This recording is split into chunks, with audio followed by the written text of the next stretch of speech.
In Chinatown, private investigator Walter realizes someone is tailing him. Staying calm, he slips a small package into a mailbox and tries to leave the area. Before he can get far, a fast-moving van hits him and disappears, leaving Walter injured on the street as chaos erupts. In Hawaii, Navy Commander James is training his team underwater. As usual, no one comes close to matching his endurance.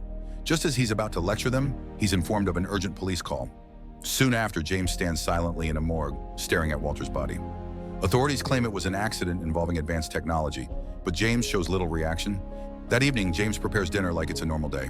When his wife Isla asks about work, he casually mentions Walter's death, using his name instead of calling him Dad. Isla suggests informing James's brother, but James brushes it off, saying they haven't spoken in years. Meanwhile, in Oklahoma, James's half-brother Jonny is having a disaster of a day. His girlfriend Valentina is leaving after Jonny forgets her birthday. Again, he apologizes, promises to change, earns a kiss, and immediately gets slapped anyway. Emotional whiplash unlocked. After she leaves, Jonny drinks his sadness away until Isla calls to tell him about Walter's death and the funeral.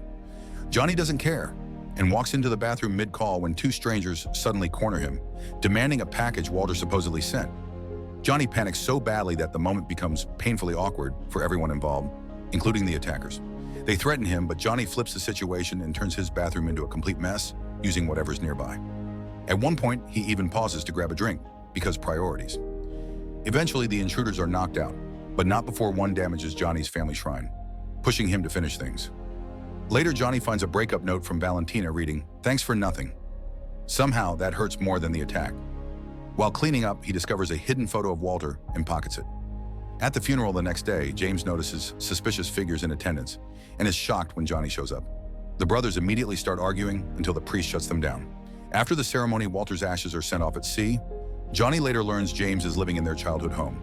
It's revealed that Walter's past affair led to Jonny's birth, which shattered James's family. While their mother welcomes Jonny, James never forgave him. During lunch with Governor Peter, Jonny admits he didn't come to reconnect. He came to find out who was responsible for Walter's death. James insists it was an accident, but Jonny mentions the attack he survived. The argument explodes, and when James refuses to question the official story, Jonny storms off after a very polite finger gesture.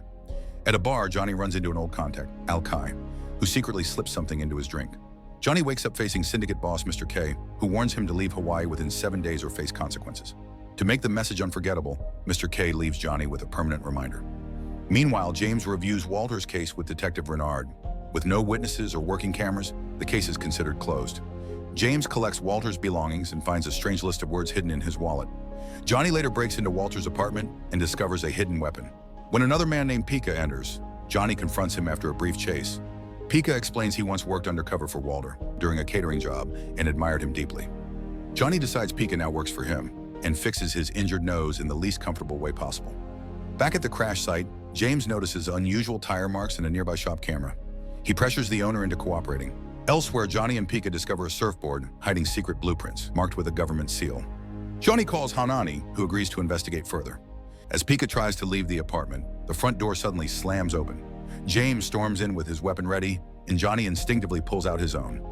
After a tense second, they realize they're both chasing the same truth and lower their weapons.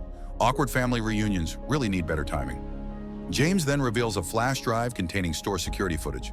While watching it, they notice something strange.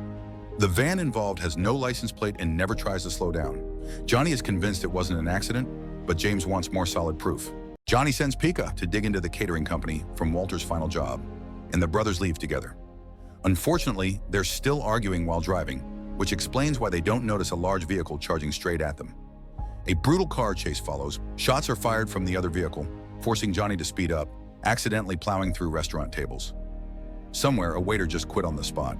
With both cars locked together and no easy escape, James manages to stop the immediate threat before their attacker's vehicle finally crashes, leaving chaos behind. At the police station, Detective Renard tears into the brothers for the destruction and casually drops the bombshell that Jonny was suspended from the force 2 months earlier and is under investigation.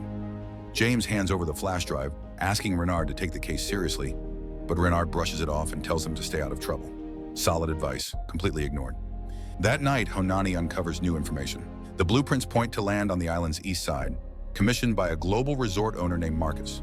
Even stranger, the plans carry the seal of the Sacred Casino Princess, despite gambling being illegal there. The group agrees the upcoming fundraiser is their best chance to confront Marcus. The next morning, Jonny explains his suspension. admitting he intervened against someone harming kids. James doesn't argue this time.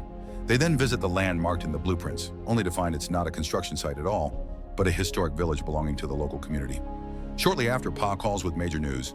The police pulled a blue van from the water, along with the body of a government accountant. The van has no plates, but Renard has a list of all similar vehicles. When the brothers try to examine it, Renard shuts them down again.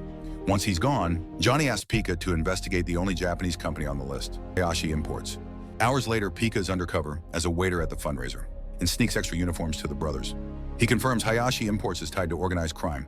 Inside, James ends up serving a man named Nakamura and notices his credit card lists Hayashi Imports. James casually returns it and asks about a missing blue van. Nakamura responds with a polite but threatening smile before walking away. Meanwhile, Jonny meets Monica, who recognizes his last name and asks about Walter. She reveals she's Marcus's wife and secretly hired Walter to gain leverage for a divorce, fearing for her safety without it. She avoids details in public and asks Jonny to visit her penthouse the next day. Soon after, armed guards escort the brothers to Marcus, who claims he hired Walter, but had no reason to harm him. Jonny doesn't believe him. While tensions rise, Jonny casually fiddles with an object on Marcus's desk, like it's a stress toy, prompting James to step in before things escalate. Marcus kicks them out, clearly rattled. The next day, Jonny arrives at Monica's penthouse to find police, ambulances, and a crowd. Monica is gone, and authorities claim she fell from her balcony. Furious, Jonny storms Marcus's estate and fights his way inside before being subdued. Marcus denies involvement again and has Jonny arrested. In custody, Governor Peter visits Jonny and reveals he convinced Marcus to drop the charges. He warns Jonny that Walter lived in darkness and that both brothers are heading the same way unless they lean on each other instead. After Jonny's release, James confronts him, but the argument explodes into a full-blown fight. They clash, fall into the mud, and exhaust themselves until the truth finally spills out. Jonny admits he's haunted by their mother's death and felt abandoned. James reveals he sent Jonny away to protect him from being killed. Realizing his mistake, James finally apologizes. Later, Jonny gets a call from Valentina. While picking up mail, she found Walter's mysterious package. Inside is another flash drive.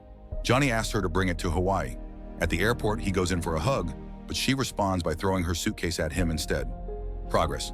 Back home, Pika tries opening the file, only to find it locked behind a serious banking firewall. Valentina quickly recognizes the device as a cold wallet and explains that it's digitally locked.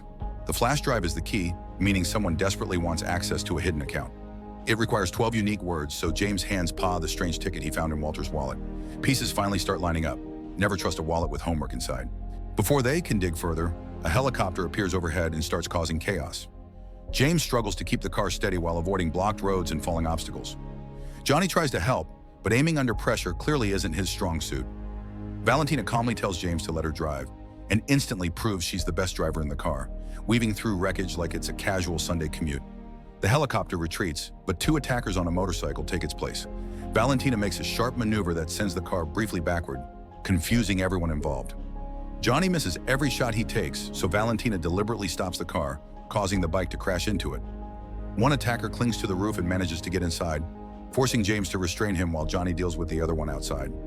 After some risky maneuvering and teamwork, the threat is finally neutralized, and Valentina speeds them into a tunnel just in time to escape the chaos behind them. Once things calm down, Pika cracks the encryption. The data reveals that $12 million a year has been quietly flowing to Peter. The group realizes Marcus has been bribing Peter to change gambling laws so he can open a casino, with organized muscle hired as protection. Walter stumbled into this scheme while investigating Marcus's marriage, and the accountant likely helped expose it.